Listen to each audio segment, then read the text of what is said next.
이 일은 제가 꺼내는 얘기가 아니라 아이들이 가끔씩 옛날 이야기를 할 때 합니다. 남편에게 욕은 먹었지만 좋은 엄마가 됐던 그 순간. 안녕하세요. 노을커피입니다. 방학 잘 보내고 계신지 모르겠네요. 이미 짜신 계획대로 진행만 잘 하면 되니까 뭐 주요 과목 내용에 대해서는 관심이 덜 하실 것 같고, 아이와 부딪히는 하루하루 그 생활하는 내용이 더 고민이시겠죠. 그러니까 애들 보고 있으면 속 터지는 그 마음 이해가 되고 남습니다. 특히 사춘기 아이들이라면 방문이 부셔질까 무섭죠. 쾅 닫고 들어가면서 알아서 할게요. 이러면 어른인 우리가 잘 참고 또 잘 지내야 하는데 한 번씩 터지곤 하잖아요. 엄마도 사람이니까. 그런데 아이들이 또 100번을 잘해줘도 그 잘못한 건 정말 오래 기억하곤 합니다. 그런데요, 참 웃긴 게요. 아주 좋았던 기억도 다행히 오래 기억해 주는 게 있더라고요. 본인이 아주 공경에 처했던 일인데 뭐 잘 해결됐거나 뭐 힘든 걸 잘 알아봐 줄 때, 이런 것들은 나중이 되어도 기억을 해요. 그 중에서도 두 아이들에게 가장 인상적으로 기억에 남는다는 일 하나만 소개해 봅니다. 방학이니까 커피 드시면서 가볍게 들어주세요. 공부 얘기 아니고 수다입니다. 바쁘시면 패스하시고요. 저희 큰애는 초등부터 공부는 늘 잘하는 편이었어요. 그러니까 상도 자주 받아오고 뭐 시험 보면 성적도 대부분 좋았죠. 발표도 잘하고 뭐 열심히 사는 모범생 이미지 딱 그런 애였습니다. 그런데 이 애가 딱 하나 너무 심하게 문제되는 게 있는데 너무너무 덜렁거린다는 거예요. 일단 어디를 가면 뭘 꼭 하나씩 놓고 옵니다. 그러니까 소풍을 가서 돗자리나 뭐 모자 꼭 뭐라도 잃어버렸던 것 같아요. 학교에서도 물건을 잘 잃어버리고 책도 뭐 학기 중에 한두 권은 꼭 다시 샀던 것 같아요. 문제집은 뭐 말할 것도 없습니다. 너무 많아서.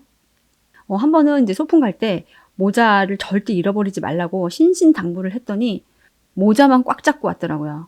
그러니까 필통을 통째로 잃어버리고, 그러니까 저희 애가 필기구에 그 부심이 있고 꼭 그 쓰는 샤프만 쓰는 애라 아주 고가의 필기구가 많았었는데 그대로 다 잃어버렸죠. 저는 그 경제 마인드 중요하다고 생각해서 물건 소중히 하는 거 가르친다고 가르치는데도 소용이 없었어요. 이게 혼내서 되는 게 아니더라고요. 또 뭐 잘 부딪혀서 멍도 잘 들고, 뭐 지금은 키가 176이지만 그때는 반에서 제일 키도 작았는데 자주 넘어지고 아주 속을 끓였습니다. 그런데 중학교 2학년 때인가 이렇게 덤벙대는 애가 등하교를 자전거로 하고 싶다고 하는 거예요. 그래서 저는 이제 위험하다고 싫다고 했지만 아이가 하도 원하니까 어쩔 수 없이 자전거를 사줬어요. 그러니까 뭐 우리 형편에 나름 신경 써서 그래도 20만 원대 후반 자전거를 배달을 시켰습니다. 그런데 그게 완제품이 아니라 조립하는 자전거.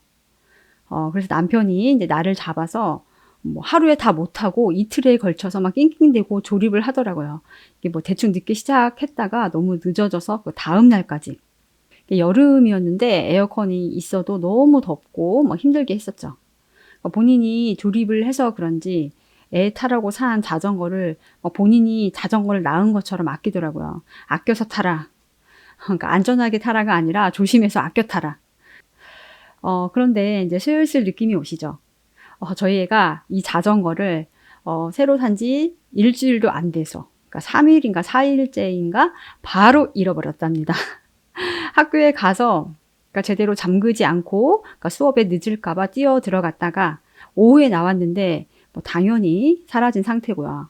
그러니까 분실 신고도 하고 선생님께 얘기도 하고 뭐 어쩌고 해도 방법이 없더라고요. 집까지 거의 아주 힘들게 걸어온 것 같고 와서도 한 걱정을 합니다. 엄마 자전거 잃어버렸어요. 얼굴도 못 들고. 저도 너무 화가 났지만 애가 기어 들어가는 목소리로 말하는데 혼도 못 내겠더라고요. 어떡해요. 아빠도 많이 화내실 것 같은데 아빠가 아껴 타라고 했는데 그걸 남편에게 이제 말을 해야 하는데 이게 살짝 걱정이 되더라고요. 평소 저희 남편이 뭐 집안일, 애들 공부, 뭐 육아 전혀 신경을 안 써요. 대신에 화도 거의 안 내는 사람인데 아주 가끔씩 이제 불같이 화낼 때가 있긴 하거든요. 그런데 왠지 이건 너무 화를 낼 것 같은 느낌이 드는 거예요. 평소에도 이제 잘 잃어버려서 많이 답답해 하곤 했었는데 자전거까지 힘들게 만든 자전거까지 잃어버렸다고 하면 아주 이제 혼이 날 것 같았어요. 그러니까 애가 아주 얼굴이 까매지고 그 다크서클이 내려와서 이제 줄넘기 할 기세가 되었죠. 본인이 또 워낙 잘 잃어버리니까 스스로 아주 괴롭기도 했을 거예요. 그렇게 걱정하고 있는데 그런 상황에서 이제 오후에 전화가 왔습니다. 남편한테. 이때 제가 걱정하고 있는 아이를 위해서 머리를 좀 써봅니다. 아, 오빠, 땡땡이 다쳤어. 병원이야. 왜? 어쩌다가? 얼마나? 남편이 아주 빠르게 다다다다 물어봅니다. 아, 오늘 자전거 타고 오다가 집에 다 와서 넘어졌거든. 다리가 부러져서 지금 병원이야. 수술해야 할지도 몰라. 당분간 학교도 못 가겠네. 얼굴도 많이 까졌고. 아, 어느 병원이야? 지금 갈게. 아주 목소리가 아주 덜덜 떨리더라고요. 아니야, 오면 뭐해. 이따가 상태 알려줄게.